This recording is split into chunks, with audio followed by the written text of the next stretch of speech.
ओढ़नी के कोर अपना तन चबाओ हो ए तू चबा लो। हां ई दोनों जानी तैयार बालो पहले ही से। अरे की ओढ़नी के कोर अपना अच्छा बावेलू दांत से तनी हेनी हो जा कि पागल क दिहले बाड़ू तू पहिल के मुलाकात से कि हम होश में नहीं बानी। अरे हम होश में नहीं बानी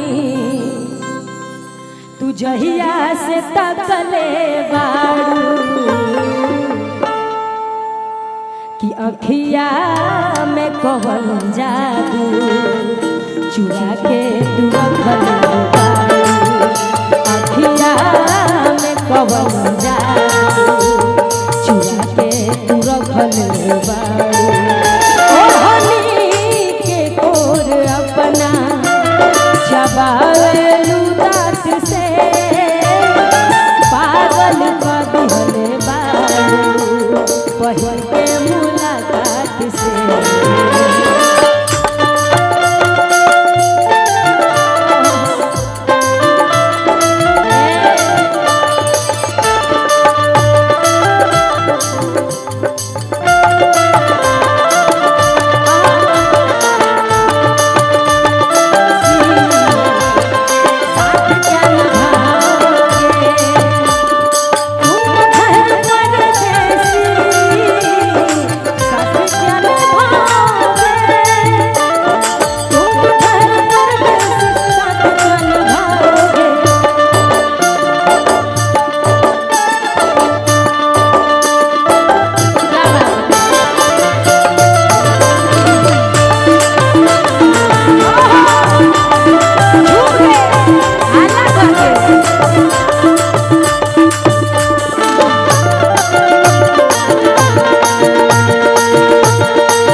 तनी और जोर से हाथ लगा के भाई लोग।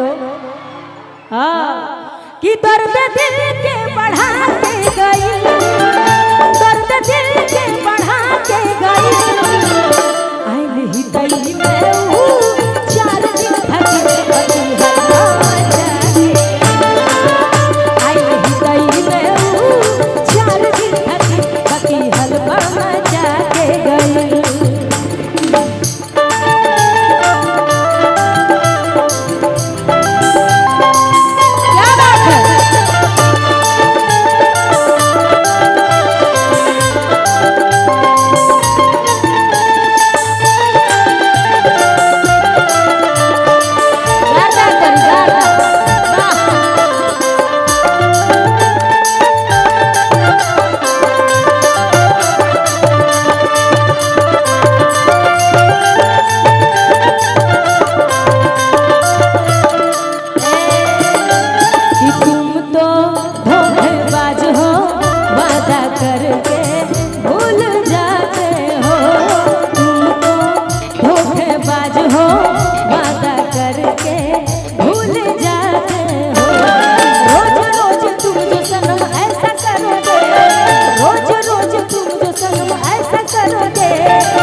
गर्जीवन शिवनंदन भारती जी बड़ी शांत बैठल बन